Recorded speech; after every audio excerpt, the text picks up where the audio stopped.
But let's also hear it then from another very credible voice, none other than the former RBI Governor Raghuram Rajan, who says that this time around, when it comes to the agenda for the budget, the government's vision should emphasize the country's strengths. Let's listen in.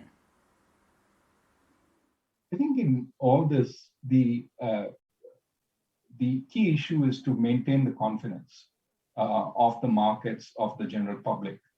And that means rolling out a framework.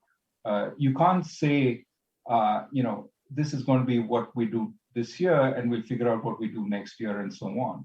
It has to be if you do want to spend more in a particular year, you have to give a pathway for how you get back on track, a pathway which seems credible, so that the markets have some notion that, you aren't going to be profligate. We talked earlier about certain, areas which need attention simply because, of the K-shape that, Dr. Subbarao, whom I respect tremendously, talked about. That said, there's also a need, to some extent of supporting demand. And I think the clearest and least sort of targeted way is infrastructure, which we need, of course. And infrastructure is done both by the center, but also by the states.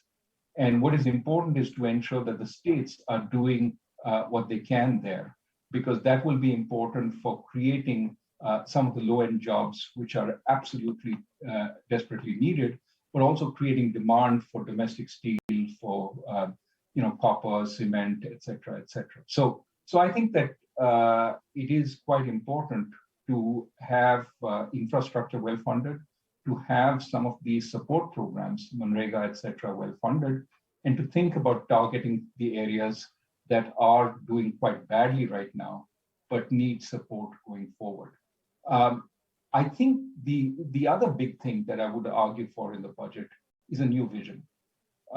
We are still sort of stuck in trying to make incremental moves, and sometimes in the wrong direction, relative to the vision of the past.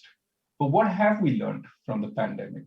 What have we learned about the supply of global services?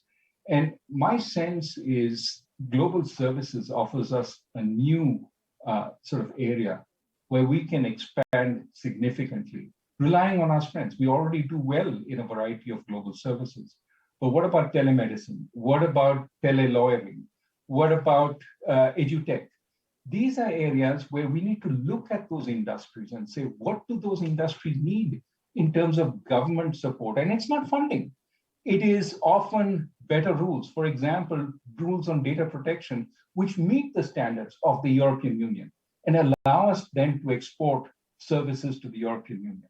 These are things we should be thinking about. And in our trade agreements, stop talking about just manufacturing or agriculture. Talk about services, which is our big area. What will it take to expand our services to ensure that a consultant from Bangalore can provide consulting services in Chicago?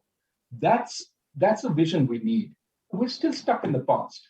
And that past is getting harder and harder. Manufacturing-led growth, which is what our PLI system, production-linked incentives seems to be focused on, is something that is getting more and more difficult, simply because everybody has woken up to the fact that China was there and what China did, and nobody is going to accept a new China.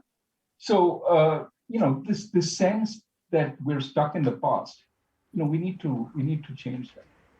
Well, that's Dr. Raghuram Rajan, former RBI Governor, giving an interview to your favorite channel, ET, now in the run-up to Union Budget, making a clarion call that we must not lose our focus when it comes to the services sector, while manufacturing is, of course, very important.